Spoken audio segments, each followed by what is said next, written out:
So this happened maybe around March 2021. I was 15 and my sister was 17. My sister wanted to take some shrooms because it was nice and sunny out, and I decided to tag along and just go out and hang with her. Me and my sister went across the street because there was like a big grass trail that leads into another yard. Plus our family members can see us from their windows since we lived in a 2-story house. On the left side of our house there was an actual alleyway that's made of gravel. We were just having a regular conversation talking about random shit. My sister is sitting in front of me, which means my back is facing my house. All of a sudden, I see a man who's just standing and staring at me. Mind you, he's like 30, 45 feet away from us, so the chance of seeing us from there is low, because the grass is pretty overgrown. You'd have to really look and walk back and forth. I'm watching him, and he starts walking towards us. It freaked me out the way he noticed me. I had seen him walking and looking forward like any other regular person on a walk. But he randomly stopped. He stopped and he looked right at me. I look at my sister and I'm like, hey, we have to go like right now. She was so confused because she was obviously tripping off the shrooms. I said, there is a man who's coming over here. We have to go. He starts hiding behind a car that belongs to neighbors. It's right in front of the grass trail. I could see his dirty-ass dusty boots, so I knew for sure he wanted to do something. So now at this point he's on the grass and we're already getting into our gate. We ran upstairs into my aunt's room because there's a window on the left side of the house. We watched him walk down the alleyway and I noticed he had something in his hand. It was a knife. He then turned around and walked towards the direction he came from. I've never seen him again. I always wonder what could have happened. Scary world. My wife and I were both born and raised Catholic. We met at Sunday school, if you can believe it.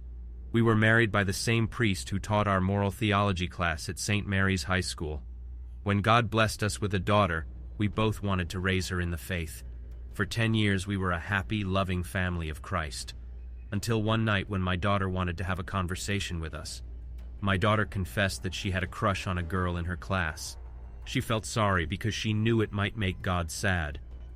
At that moment, I was forced to question decades of religious upbringing, and I decided that I loved my daughter completely. My wife, however, was furious. She struck our daughter across the face and screamed at her. "My daughter's no dyke," she said. "I'll beat you straight." My wife became a monster right before my eyes. When she tired herself out, she left to pray, leaving my daughter battered and bruised on the floor. I held her close and told her it would be all right, that I loved her. There was no amount of pain or suffering I could inflict on my wife that would make this right. Even killing her wouldn't be sufficient. That's when I hatched my plan for revenge. I became distant from my wife.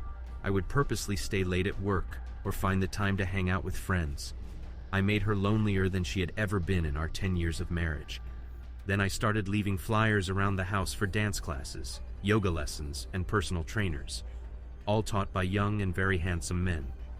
Would you believe that was all it took for her to start seeing somebody else? It started small, of course, just a cup of coffee after yoga class. But that turned into private lessons, which turned into dinner. One night I followed my wife to a hotel that offered rooms by the hour. My plan was nearing its climax. I stood outside their door while they were making love. I had to be sure they were doing the dirty deed. I drove home without interfering and waited for my wife to come home. She said there was something she wanted to talk about, but I said I was tired and that it could wait until morning.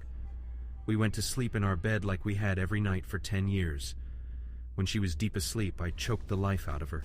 She put up a bit of a fuss, but not enough to save herself. My wife had to die tonight to achieve my true goal.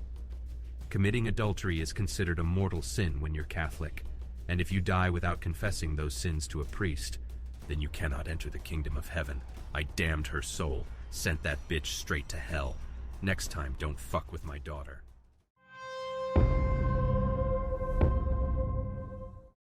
"Sweetheart, dinner is ready!" shouted my mother from the kitchen. I grabbed the hood of the toilet and slowly hoist my shaking body up, wiping the remnants of vomit from my mouth and shirt. I stand over the sink and sob.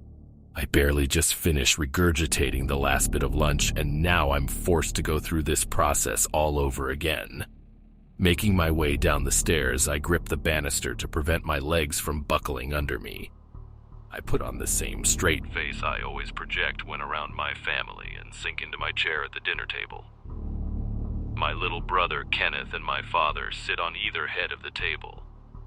Father stares blankly ahead and Kenny burrows his face into his iPad as usual. I fiddle with the straw placemat, waiting for Mother to join us. She places down a platter of cheesy mashed potatoes, green beans, bread rolls, and a large dish full of perfectly seasoned, tenderized, and cooked meat. The same cooked meat we eat every single day. No matter the time, we eat this tender meat in burritos, soup, chili, salads, roasts. The same meat is always used. I slightly gag as I stare at the pink flesh in front of me, the sour yet sweet smell wafting through the air. Routinely, Father grabs the carving fork and slices through the muscle, serving Kenny first and me last. Kenny immediately digs in and practically finishes his plate before I'm even served. He grabs his iPad and retreats back to his room. My parents roll their eyes, frustrated by his typical exits from the family dinner before everyone is finished. Deep down, I know the second Kenny enters his room, he vomits the meal and follows by shoving his face full of chocolate bars and chips he's stashed under his bed. Though we perform the same acts, my parents would never know as our appearances have taken completely opposite approaches.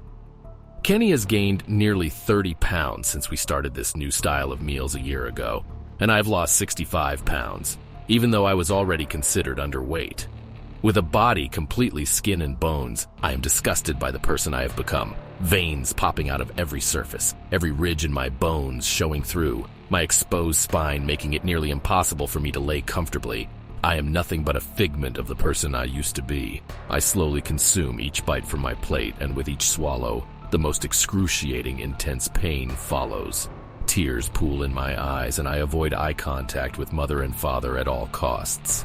As we all finish dinner, I retreat to my room and immediately run to the bathroom to throw myself over the toilet and vomit everything I just forced into my body. My head pounds, and I reminisce in my life a year ago before this hellhole of a world became our reality. I used to be beautiful. A typical 16-year-old girl, the state champion of the 200-meter freestyle and swim, a present member of my family, the oldest of 4 siblings.